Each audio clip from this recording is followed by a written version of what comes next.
Necesitamos buscar la mujer detrás de todo, el chiste detrás de la grandeza.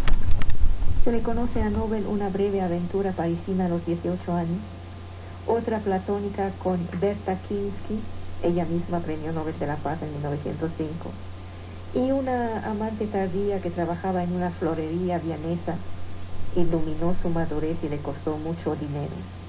Pero Alfred vivía en París y Mita Glessler en Estocolmo, no tenían contacto. La explicación de la ausencia del Nobel de Matemática es mucho más simple. Alfred Nobel era un ingeniero en la más pura tradición del siglo XIX, es decir, más preocupado de experimentación que de teoría. En su espíritu, las invenciones, los descubrimientos premiados debían tener una utilidad inmediata para la mayoría. Entre los premios Nobel de Física, por ejemplo, encontramos a un ingeniero sueco porque su invención de los reguladores automáticos que se usan con los acumuladores de gas para alumbrar los faros. Cosas así. El mismo Einstein solo obtuvo el Nobel por su descubrimiento del efecto fotoeléctrico, no por su teoría de la relatividad, que fue considerada como no habiendo todavía adquirido suficiente importancia para ser de un gran provecho para la humanidad. El gran Poincaré, propuesto para el premio de física en 1910, se encontró en competición con los pioneros de la aviación, los hermanos Wright. El premio Nobel fue creado por un inventor para unos inventores, por lo que excluyó a los matemáticos. Con el tiempo llegó a simbolizar el nec plus ultra del pensamiento abstracto. La historia de la aventura sentimental de Nobel parece ser una ficción forjada de todas piezas. Vuelvo con el número de oro. Saben, hay los que detestan a los 4, otros que adoran a los 9. Hay incluso genios de la aritmética que tejen con los números relaciones íntimas. Había un matemático llamado Ramanujan. Su amigo viene a visitarlo un día y le dice: acabo de tomar un taxi con las placas 1729, ¿es grave? Y Ramanujan le dice: no, está muy bien eso. Es el número más pequeño que puede expresarse de dos maneras diferentes como suma de dos cubos. Por eso es magnífico. El común de los mortales está inconscientemente persuadido que los números tienen poderes ocultos. De ahí el éxito literario del número de oro, sobre el cual se construyeron miles de teorías. Este número se escribe así: un 0 con una raya en medio, de arriba para abajo. Es una verdadera curiosidad matemática. Se conoce desde la noche de los tiempos. Le Corbusier hablaba de él para la arquitectura. Se le encuentra en las pinturas, las catedrales góticas, las fachadas de los templos griegos y hasta el corazón de la Gran Pirámide. Se ha transmitido de boca de pitagórico a oreja de iniciado, como si fuera un secreto universal e inmutable. Los mármoles de Praxitelo se supone que estarían concebidos según las reglas de la divina proporción del número de oro. La expresión data de 1509, año de la publicación de una obra titulada De Divina Proporción, ilustrada por Leonardo da Vinci mismo, donde el matemático italiano Luca Pacioli se interesa en una curiosa relación ya observada por Euclides. Una recta está considerada como cortada en extrema y mediana razón. Estoy citando el texto, luego se lo traduzco. Entonces, una recta está considerada como cortada en extrema y mediana razón cuando, como es toda entera relativamente al mayor segmento, así es el mayor relativamente al más pequeño. ¿Qué es eso? Explicación. Cuando se parte un segmento en dos, uno grande y un pequeño. La proporción es divina o dorada si la relación del grande al pequeño es igual a la relación del segmento entero al grande. Es un poco más comprensible, ¿verdad? Nadie necesita tener un chipote geométrico muy desarrollado para mostrar que esta relación vale 1,618034. Además, este número tiene varias particularidades que divierten a los matemáticos, no divierten a los demás, pero los matemáticos son una raza aparte y algo tiene que divertirlos. Entonces alcanza la cumbre de la belleza a sus ojos este número, pero no nos explica por qué el éxito del número de oro entre los profanos. Las obras que le fueron consagradas no eran libros de matemáticas, sino libros místicos, esotéricos, que muestran con esquemas cómo la fachada del Partenón se inscribe en un rectángulo llamado de oro. El más famoso de estos libros desconocido es El número de oro, publicado en 1931. Los que aman las cosas esotéricas conocen este libro. Se encuentra en las bibliotecas, en las librerías especializadas. Ahí, en este libro, un extraño abogado, ingeniero y diplomático rumano llamado Maquila Gica. Ahí Maquila Gica afirma haber descubierto las leyes del número que gobierna a la vez la armonía del cosmos y de la belleza. Estoy citando. Ahí mezcla con lirismo el arte, las matemáticas y la metafísica, con el propósito de probar que el número de oro es la llave de la belleza y de la vida. Gica cita sus fuentes y, oh sorpresa, estas fuentes son exclusivamente alemanas. Su sueño era fundar Occidente, su mística y su estética sobre la ciencia. Dice, es la geometría que ha dado a la raza blanca su supremacía técnica y política. Miren, esto a ningún matemático se le hubiera ocurrido. Esto nada más se le ocurre a un ideólogo.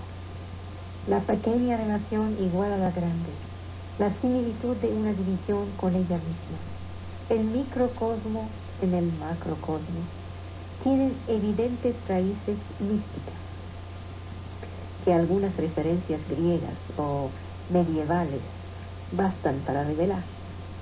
El cerebro humano se pone a temblar a la vista de la proporción dorada, en comunicación con las esferas las más etéreas de las matemáticas, que sería un lenguaje divino, depurado, casi inaccesible. Pero esto nada más lo piensan los no matemáticos. Los matemáticos son mucho más terrenos, más pegados al piso. El número de oro sería el pequeño nirvana aritmético, la vida.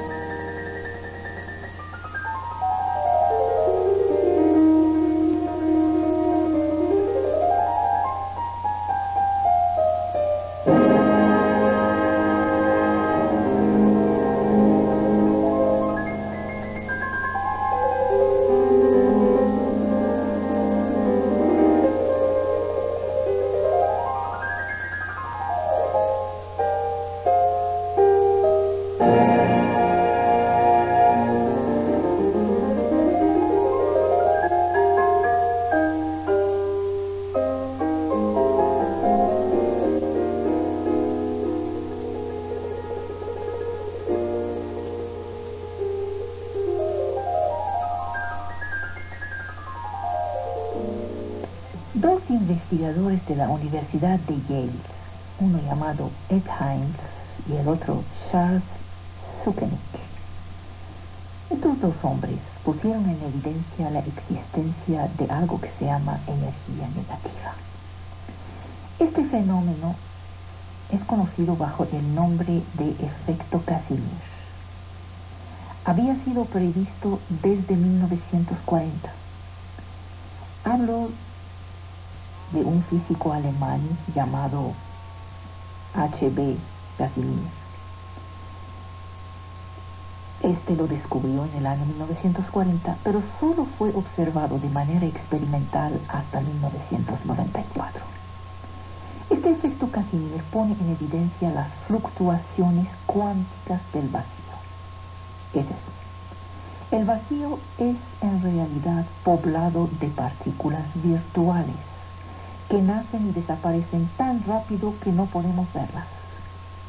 La mayor parte de las veces el vacío se queda en vacío, pero a veces las efímeras partículas virtuales se vuelven reales, es decir, que duran. Ahora, el principio de simetría que rige las leyes de la física a escala macroscópica, grandota, indica este principio que nada se cree, nada se pierde, todo se transforma. Por lo que si una partícula virtual debiera perdurar, la antipartícula que le estaba asociada debería nacer y permanecer también, es decir, durar. Pero el efecto Casimir viola este principio. Se puede, por ejemplo, hacer nacer unos electrones del vacío sin producir simultáneamente los antielectrones, que se llaman positones, asociados a ellos. En física se dice entonces que hay ruptura de la simetría del vacío. En las ecuaciones este fenómeno se traduce por la creación de energía negativa. Bien, este fenómeno, la existencia de energía negativa, es uno de los elementos necesarios a la construcción de una máquina para retroceder en el tiempo. La cuestión de si uno puede viajar en el pasado no acaba de perturbar los espíritus, aún los más racionales entre ellos. El deseo de volver al pasado es un viejo sueño de la humanidad. Para solo hablar de los 100 últimos años, los libros, las películas, los dibujos animados, todos ellos han multiplicado la expresión de este fantasma. Desde La máquina a explorar el tiempo de Herbert George Wells, que fue publicado en 1895, hasta la película Volver al futuro, pasando por La trampa diabólica de Blake and Mortimer, sin contar las series de televisión. La vuelta al pasado parecía ser el campo de las especulaciones románticas. Pero la realidad sobrepasa a veces en imaginación a la pura ficción, especialmente desde que el llamado Einstein ha ofrecido a la ciencia unas ecuaciones algo exóticas, gracias a las cuales las leyes de la física no se oponen a este tipo de viajes, por supuesto sin garantizarlos. Hoy ya hemos saltado otro paso con un experimento que lleva concretamente a la máquina que viaja en el tiempo. Esto pone nuestro sentido como una prueba. Veamos. Todo empezó en 1905, el día en que Einstein construyó una teoría llamada la relatividad restringida, según la cual mientras más rápidamente se desplaza un cuerpo, más lentamente transcurre el tiempo para él. Este fenómeno no es subjetivo. No sienten que no pasa el tiempo, no. Es absolutamente real. El límite sería la velocidad de la luz, es decir, 300.000 kilómetros por segundo.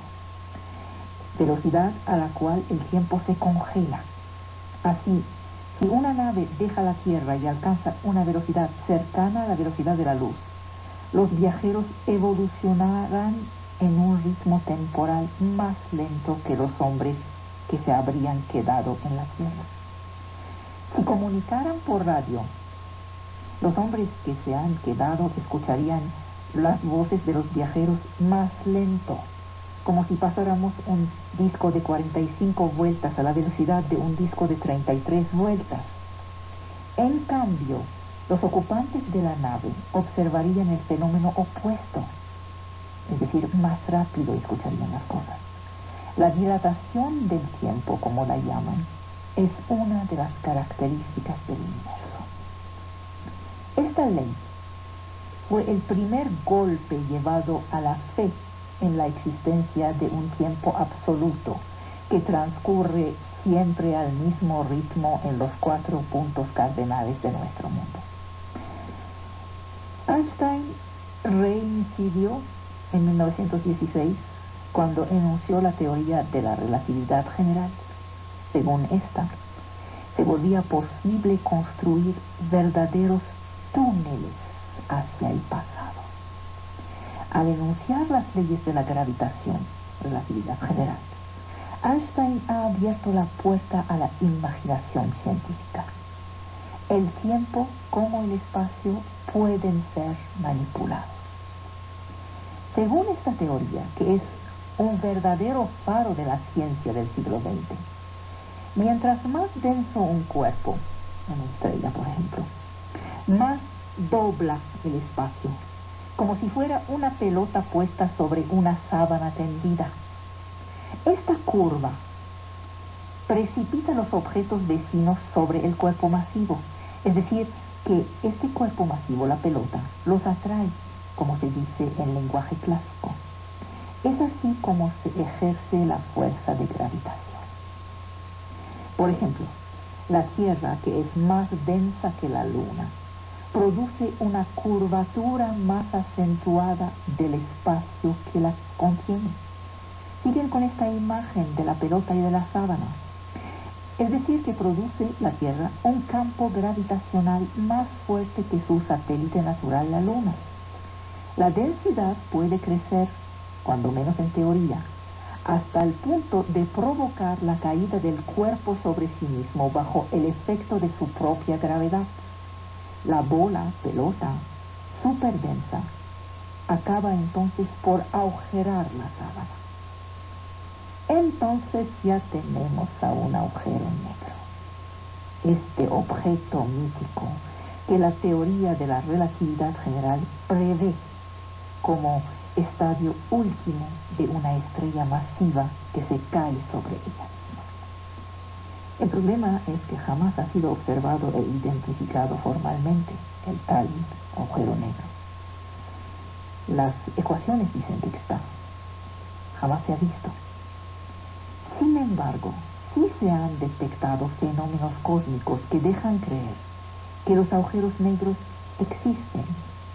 Según la teoría de la relatividad general, la transformación de una estrella en supernova es la fase precedente a la caída gravitacional que da nacimiento a las estrellas de neutrinos, luego a los agujeros negros.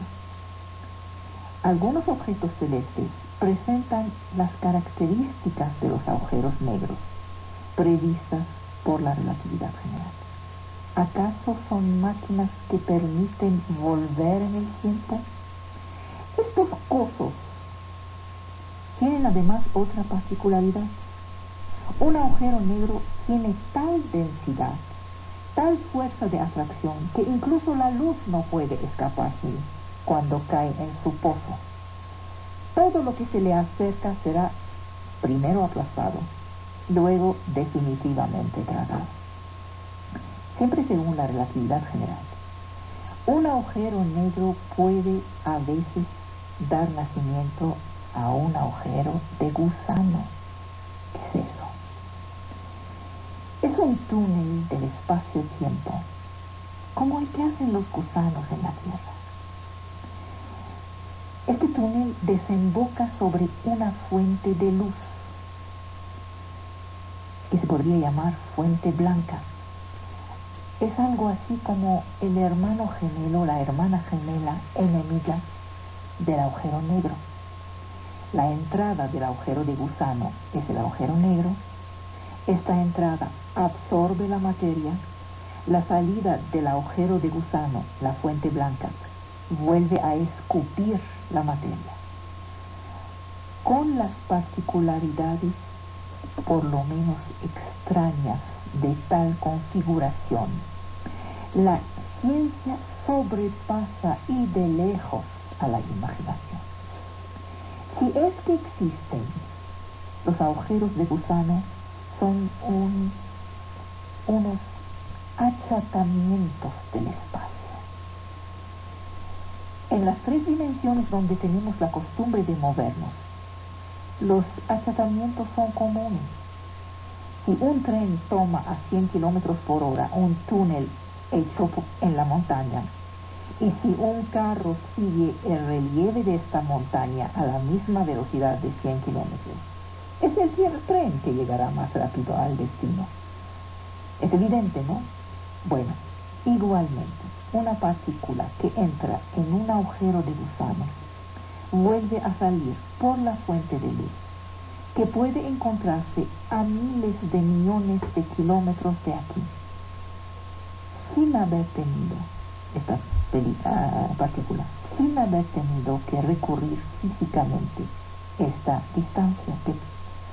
Los agujeros de gusano son túneles agujerados, ya no en el flanco de una montaña, sino en el espacio a 3 dimensiones. Pero hay cosas aún más extrañas. Según la relatividad general, el espacio y el tiempo son íntimamente ligados. Forman una sola entidad llamada espacio-tiempo.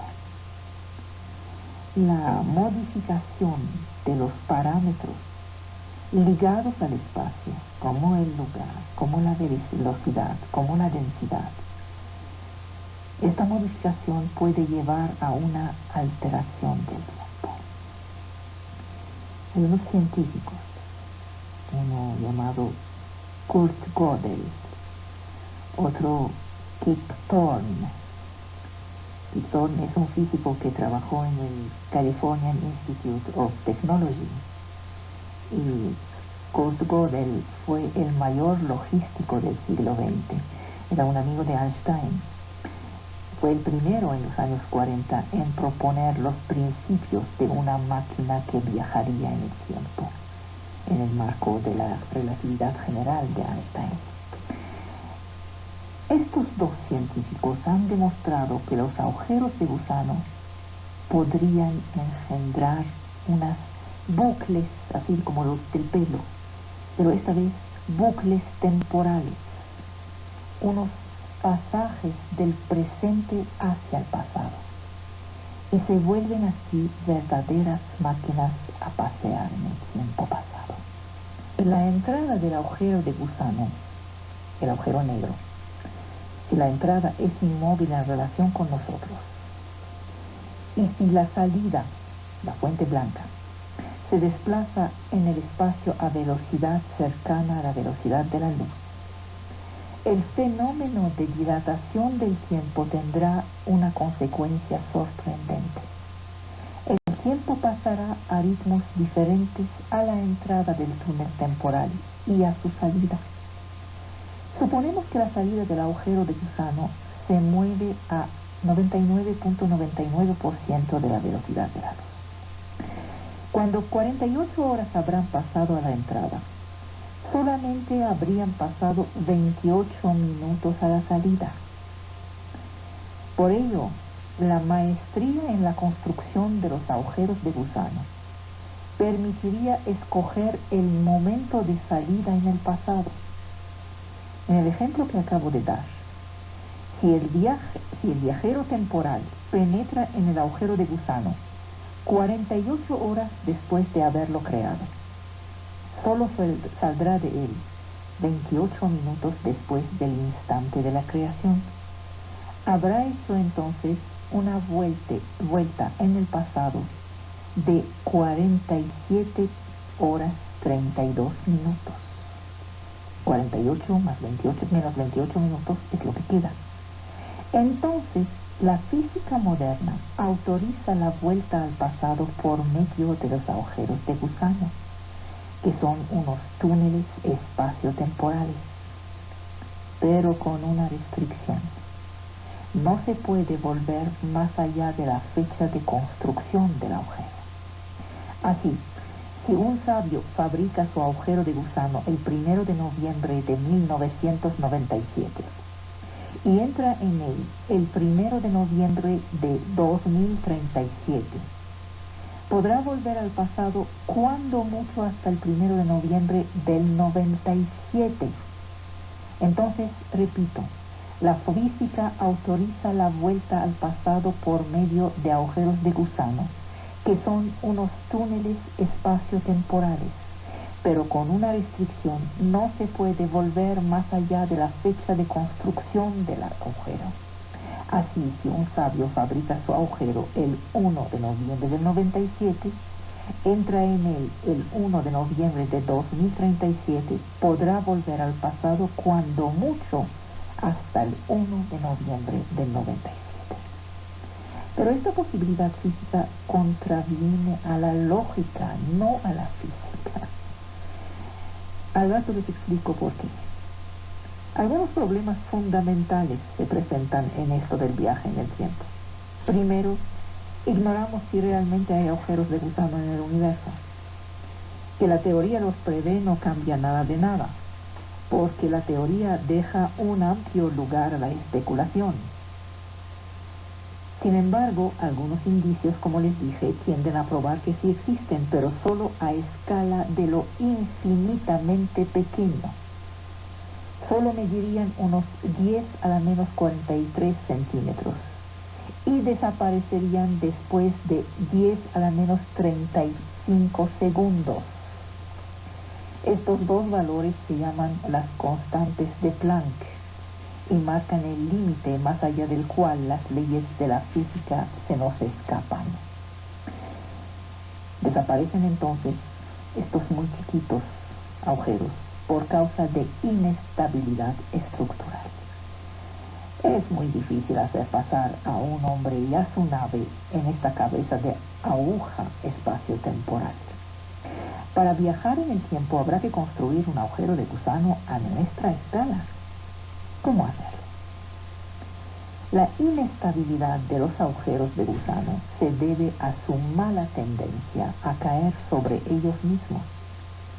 Una simple partícula que se acerca a la entrada del agujero negro sería acelerada, alcanzará la velocidad de la luz en el momento de precipitarse en él.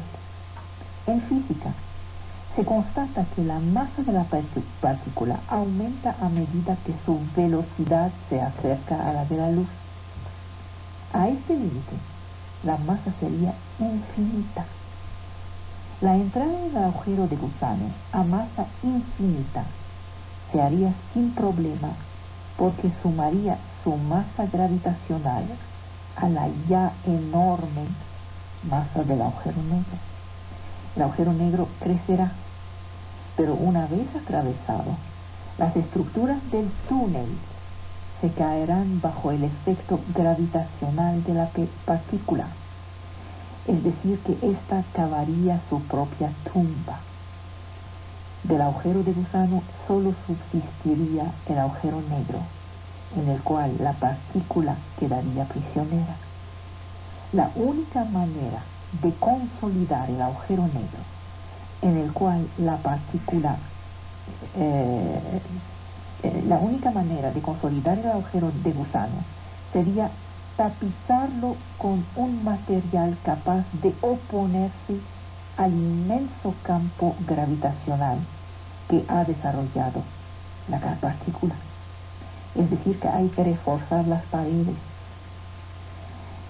Para mantener las estructuras del túnel se necesita un campo antigravitacional, es decir, un campo de energía negativa. Pero a nuestra escala no conocemos tal campo. Tampoco sabemos si podría existir. Así volvemos de lleno a la ciencia ficción. Bueno, todas esas construcciones intelectuales acaban de abandonar el campo de la especulación para entrar en el campo de la investigación. Ya se logró poner en evidencia experimentalmente este fenómeno conocido bajo el nombre de efecto Casimir. Si se impone una fuerte presión eléctrica entre dos placas conductoras separadas por el vacío, se logra crear electrones, lo que significa, como ya lo dije, extraer energía del vacío. Esta energía es negativa. En otras palabras, un campo magnético muy fuerte puede engendrar una energía electromagnética negativa. Un campo gravitacional extremadamente fuerte como aquellos que se forman en la superficie de los agujeros negros, dará nacimiento a una energía gravitacional negativa. Es lo que se necesita para consolidar los muros, los agujeros de gusano. Los planos de la máquina para volver al pasado están entonces listos. Ya están listos, suponiendo que se puede un día fabricar agujeros de gusano macroscópicos. Pero toda realización material debe respetar algunos principios fundamentales.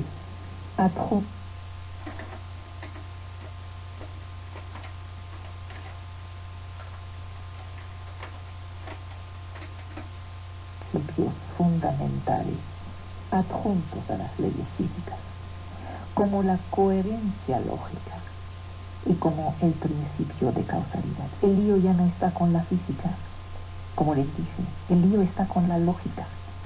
Fuera de la lógica no hay salvación, ni siquiera para la física la más teórica. La máquina para volver al pasado desvela paradojas fundamentales, que vamos a ver pronto. Además se enfrenta a una temible interrogación. Si el viaje en el pasado fuera posible, ¿cómo explicar que no estemos invadidos por descendientes lejanos, venidos de un futuro que habría amaestrado esta técnica? La respuesta es más simple que lo que se cree. Hay que imaginar un nudo, una bucle, lo que llamé un bucle temporal, que sería como un túnel. Es evidente que si se abre la entrada del túnel, pero que no se abre su salida, no serviría para nada. El agujero de gusano temporal sigue el mismo principio. Para poder utilizarlo, antes hay que construirlo. Así, si un inventor genial creara un agujero de gusano el 1 de noviembre del 97, la entrada y la salida comenzarían su existencia en este momento. La entrada del agujero de gusano, el agujero negro, evolucionará normalmente. Su salida, la de la luz, puede quedarse fija en el tiempo si se le comunica la velocidad de la luz. Así, un año más tarde, si el inventor decide utilizar su túnel temporal, entrará por el agujero negro que lo habría seguido en el tiempo y saldrá por la fuente de luz que se encuentra en algún lado entre el 1 de noviembre del 97 y el 1 de noviembre del 98. El inventor no podrá volver más allá de la primera fecha, la de la creación. El tiempo a la salida ha sido congelado. Así que nuestros descendientes no vendrían a saludarnos mientras no hayamos nosotros mismos construido nuestra primera bucle temporal, es decir, el agujero de gusano. En cuanto a las paradojas, observen, ¿sería posible que el 1 de noviembre del 97 nuestro inventor genial vea llegar por la salida de su agujero de gusano a su nieto, que no habría nacido? Suponemos que este tal nieto sea un demente violento, llega y mata a su abuelo inventor que aún no tiene hijos. Muerto, el inventor ya no puede engendrar hijos, por lo que su nieto no nacerá jamás. Por lo tanto, no podrá matar a su abuelo. Esta paradoja del abuelo impide lógicamente cualquier posibilidad de cualquier vuelta al pasado, porque niega lo que afirma, niega la existencia del nieto y afirma que éste mata a su abuelo. Esta paradoja no es única. Se divierten mucho los físicos. Si en lugar de matar a su abuelo, el viajero del tiempo da a un joven escritor el libro que lo volvería famoso en el futuro, tenemos a otra paradoja. El joven proyecto de escritor solo tendrá que copiar su futuro libro para ganar la celebridad. Así, esta obra jamás habría sido escrita, ya que simplemente habría sido recopiada. Esta paradoja es tan decisiva como la anterior y parece impedir a su vez cualquier vuelta al pasado. Aceptar la posibilidad de este tipo de viajes consiste en negar los principios de causalidad y de coherencia lógica, sobre los cuales están construidas las teorías físicas. Así que o la física resuelve las paradojas o habrá que renunciar a los viajes en el pasado. Ahí es donde interviene la física cuántica. El mundo de la física cuántica es aún más sorprendente que el de la relatividad y responde a una lógica curiosa.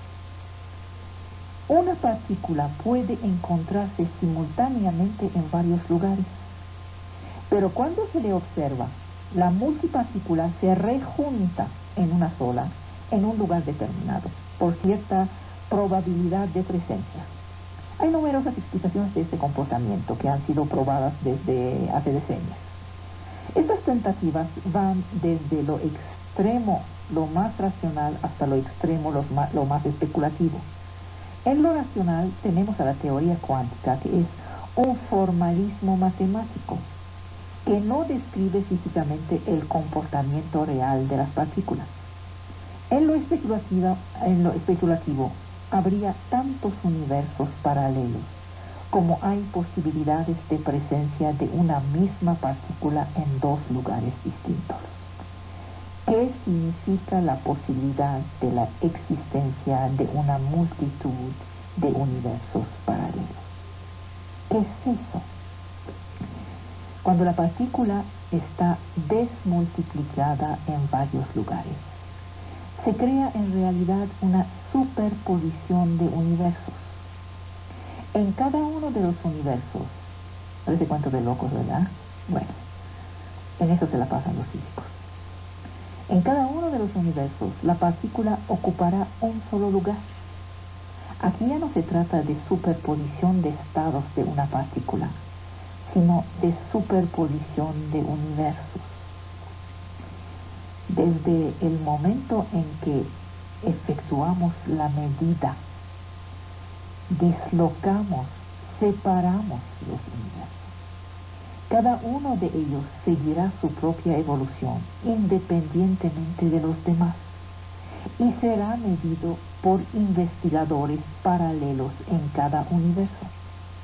Bien, esta interpretación loca en apariencia está tomada muy en serio por numerosos físicos, porque es la única en poder resolver la paradoja del abuelo y la paradoja del escritor. Así que cuando se crea una bucle temporal, se construye a la vez un puente entre dos universos paralelos. Entonces la solución de las paradojas se vuelve fácil. El nieto del inventor vivía en su universo, pero jamás nacerá en el universo donde ha caído, pero nacerá perfectamente en el universo del cual partió, porque allá el abuelo no habría sido asesinado, ni siquiera se habrá encontrado con su nieto loco viniendo del futuro. Al volver al pasado, el viajero va a modificar la historia de un universo al cual no pertenece. Sus acciones no tendrían ninguna consecuencia sobre su universo originario, ni sobre él mismo. Repito, la física cuántica postula la existencia de universos paralelos. Cuando el nieto vuelve al pasado y mata a su futuro abuelo, no actúa en su universo originario, sino en otros, y no cambia las condiciones que permitirían su nacimiento. Solo impide a su doble de nacer en el segundo universo. La paradoja del escritor se resuelve de la misma manera. Un escritor recibirá el libro que su doble escribirá en el futuro del otro universo. El primero copiará el libro, pero este habrá sido, sin embargo, creado en el otro universo. El acto de creación tendrá lugar cuando menos en un universo. Las paradojas se resuelven entonces al costo alto de una multiplicidad de universos. El hecho es que todo esto parece delirio de borracho. Los físicos parecen servirse de lo extremadamente improbable para explicar lo fuertemente incierto. Además, la dificultad teórica se complica con otros líos más técnicos. ¿Cómo pasar a través de un agujero negro sin ser aplastado y reducido al estado de partícula elemental. ¿Cómo? La presión gravitacional que se ejerce sobre un objeto a proximidad de un agujero negro es tan fuerte que a priori ninguna nave, ni la más robusta, podría guardar su integridad física. El hecho es que si un día, en unos 20, 50 o 100 años, el hombre logra viajar en el tiempo, los historiadores dirían que el primer paso fue hecho ahora. Durante el tiempo de nuestra existencia, el tiempo corre, definiendo a cada instante un antes y un después. El tiempo está orientado por una flecha imperturbable y parecería natural pensar que este tiempo corre uniformemente. Pero nos damos cuenta que eso no es cierto. Nos damos una imagen del tiempo que no es el tiempo. El tiempo es un misterio, el más hondo de los misterios. A partir de los trabajos de Galileo y de Newton en el siglo XVII, la física se mostró capaz de hablar del tiempo, describiéndolo por una línea derecha única, sobre la cual cada punto representa una fecha. Esta línea se prolongaría hasta el infinito en un sentido como en otro. Y la imagen del tiempo que ofrece responde a la vez a la intuición, que quiere que haya siempre un antes, y a una necesidad puramente práctica de disponer de un paso del tiempo, independientemente de nuestros estados psicológicos, un tiempo que sería idéntico para todo mundo. Esta concepción será la de la figura clásica. Según esta figura clásica, el tiempo como el espacio constituyen un marco absoluto. Son el teatro vacío en el cual va a transcurrir la comedia del mundo.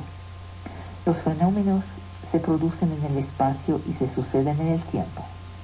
En este contexto, parecía legítimo preguntarse qué ocurría durante y antes del Big Bang, por ejemplo. Las cuestiones aparentemente naturales están mal planteadas. La descripción newtoniana de la naturaleza del tiempo, tan cómoda para un uso de todos los días, no puede hablar del universo en su conjunto. Los físicos del siglo XX han aprendido con Albert Einstein que una línea recta es demasiado bien educada para poder hablar del tiempo que pasa en la totalidad del universo. Esta teoría ve los efectos de la gravitación sobre la geometría del espacio-tiempo. La materia y su equivalente, la energía, engendran una curva del espacio que afecta la medida de las distancias. A la vez encorva el tiempo alterando su paso. Campo de gravitación y curva del espacio-tiempo son sinónimos. Para Newton, la acción ocurría en un teatro hecho y derecho. Para Einstein, en cambio, es en la construcción de dicho teatro que consiste la acción de la obra. No es posible de hablar de un antes del Big Bang, porque el tiempo solo ha podido nacer después del Big Bang, cuando la materia y la energía han empezado a fabricarlo. El sentido común repugna a imaginar una situación fuera del tiempo. Pero por Dios, ya se lo he dicho 1.000.000 de veces, no se hace ciencia con el sentido común. El sentido común es el sueldo mínimo de la inteligencia. No queremos vivir con el sueldo mínimo, ¿verdad? En el momento del Big Bang, el universo debía ser de dimensión nula, a la escala microscópica que era suya cuando era muy compacto. La relatividad general ya no es válida. Todos los objetos, todos los fenómenos deben ser considerados bajo dos aspectos complementarios, ondulatorios y corpusculares. Eso tiene como consecuencia la desaparición de unas nociones aparentemente tan intuitivas como la noción de trayectoria. ¿Qué es eso? Si logramos determinar correctamente la posición de una partícula, si sabemos que es exactamente esa su posición, perdemos toda precisión sobre su velocidad. Ya no hay velocidad, ya no sabemos hacia dónde va. Si por lo contrario accedemos a medir satisfactoriamente su velocidad, nada nos permite asegurar con precisión su posición. Ese sí es sentido común. En esas condiciones es válido preguntarse qué pasa con el espacio y el tiempo a escala microscópica. Por el momento no existe ninguna respuesta satisfactoria. En los años 1910, Max Planck puso en evidencia la existencia de una medida natural del tiempo. Así, la naturaleza privilegiaría una escala de duraciones absolutamente independiente de cualquier observador, independiente de toda estructura material, como el reloj, por ejemplo. El tiempo de Planck vale apenas unos 10 a la menos 43 segundos. ¿Qué significa entonces el tiempo? ¿Acaso se puede hablar legítimamente de edad? ¿Acaso existen fenómenos que ocurrirían en un tiempo más corto que el tiempo de Planck? Es la trama misma del mundo que se encuentra tragada en algo del cual la física aún no sabe hablar.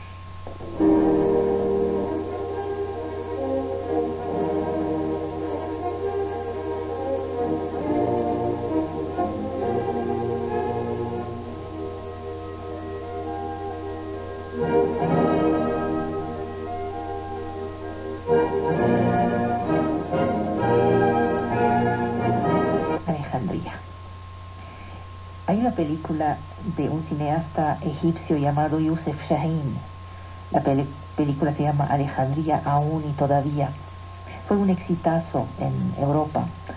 En una escena muestra una cavadora de una empresa de construcción que penetra en el subsuelo de la ciudad de Alejandría. Agujera la cavidad de una cámara funeraria y rompe un ataúd de cristal, destrozando el cadáver aún intacto de un hombre joven y rubio. Se trataba de la sepultura de Alejandro. Eso se llama liquidación artística, cinematográfica del pasado. Alejandría es el verdadero fetiche del cosmopolitismo. Y Alejandro Magno fue el fetiche fundador, el fantasma que camina en la ciudad, creada con una vocación ecuménica en el centro del mundo habitado, un mito que habita la memoria colectiva. Alejandría desde el primer día se soñó universal. En las primeras decenias del siglo III a.C., es la más grande del Mediterráneo oriental. Ciudad-palacio, residencia de la dinastía Lágida, puesta ahí sobre una base de genealogías faraónicas.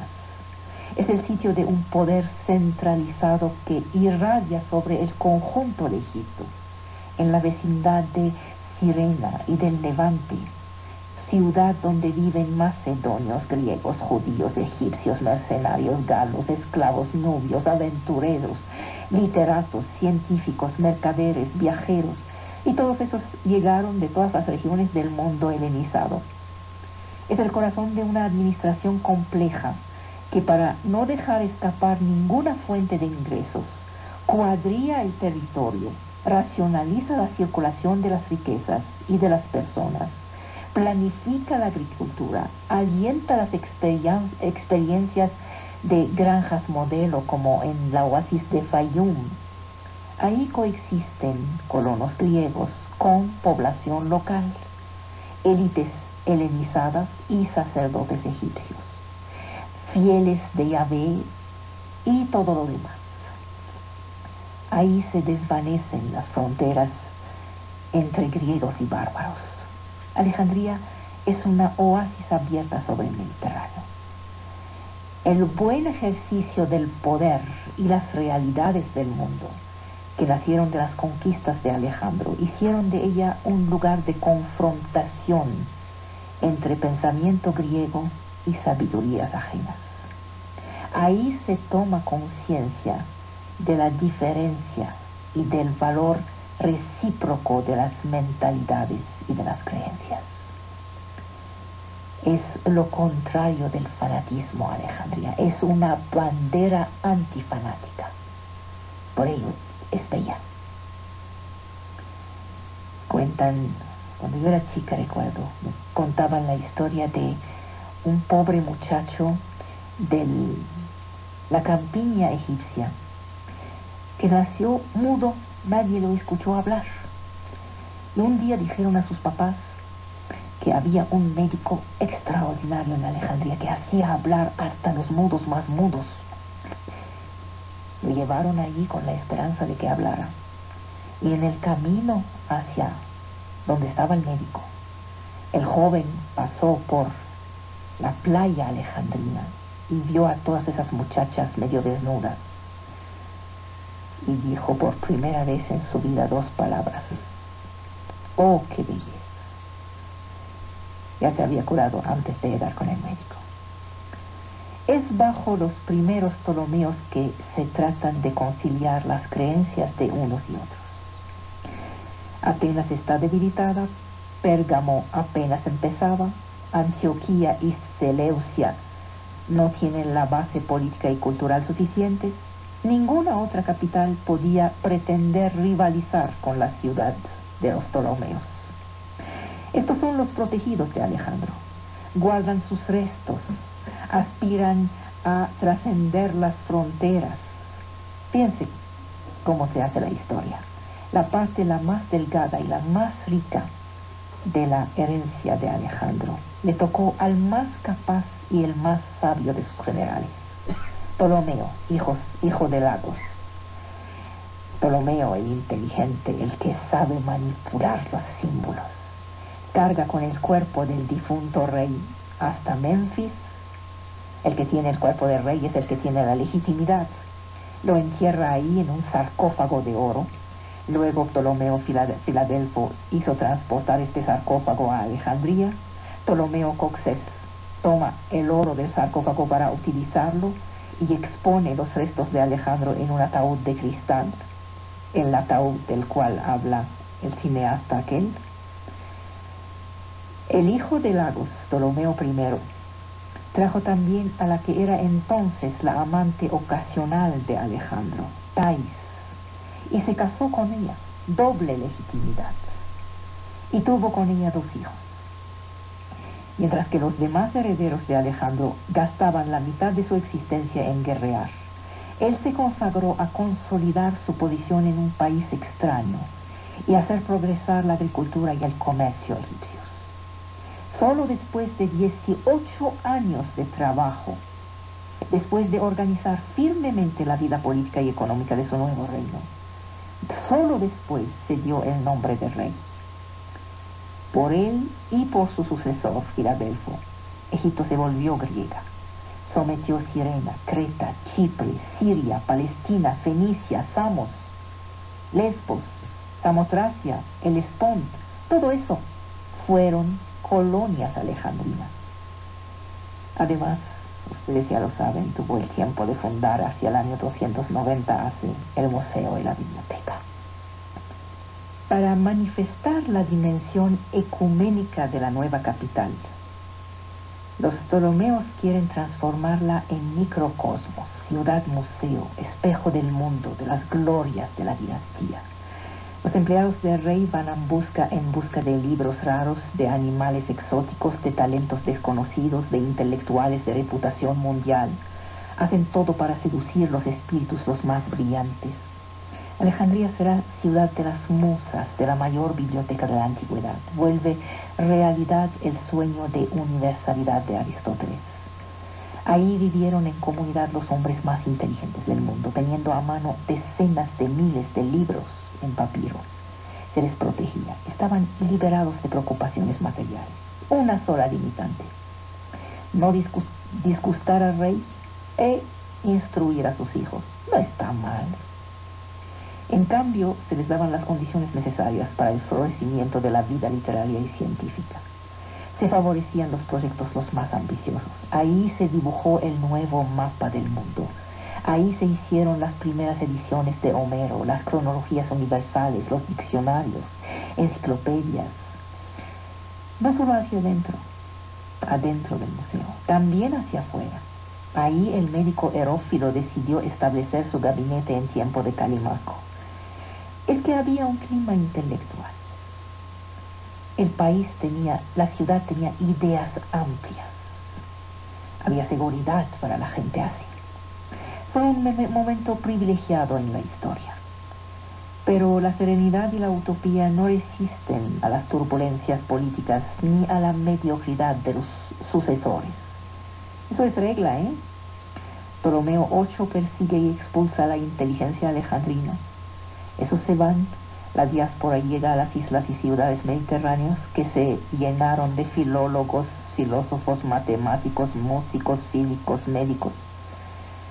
Estos sobreviven otorgando su enseñanza. El problema es que se fueron con todo y libros. La metrópoli se pone a bajar, tiempos de guerra, tiempos de incendios. La paz romana jamás fue realmente efectiva. Los primeros siglos de nuestra era permitieron un segundo renacimiento, pero ya se había acabado. Alejandría fue una etapa fundamental en la transmisión de la cultura antigua.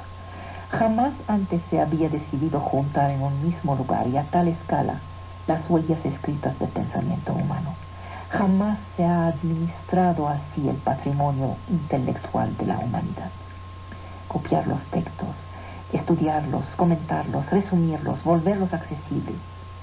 Ahí la diáspora griega pudo tener una mirada distante sobre sí misma a través de la meditación de los libros y los saberes. Importantísima esta distancia. Es lo que pasa con nuestros intelectuales mexicanos cuando salen. Toman distancia y ven con una lucidez nueva. Eso pasa con todo mundo. Ahí elaboró Zenodoto la edición alejandrina de Homero. Eratóstenes renovó la geografía rectificando los viejos mapas. La importancia histórica de Alejandría bajo los primeros Ptolomeos funde un cierto modelo de trabajo apoyado sobre las bibliotecas. Los científicos tuvieron conciencia de la historicidad de su saber. Los científicos no eran personajes así en el aire, eran parte de una larga aventura humana que suma conocimiento sobre conocimiento. Hay una dimensión colectiva del trabajo intelectual alejandrino. Esta ciudad, en el siglo III a.C., simboliza la alianza ideal del poder y de los intelectuales. Gracias a unos soberanos instruidos por el aristotelismo, la secuencia de la historia muestra la fragilidad de estos acuerdos ambiguos. Pero caray, hasta las aventuras más frágiles merecen ser vividas.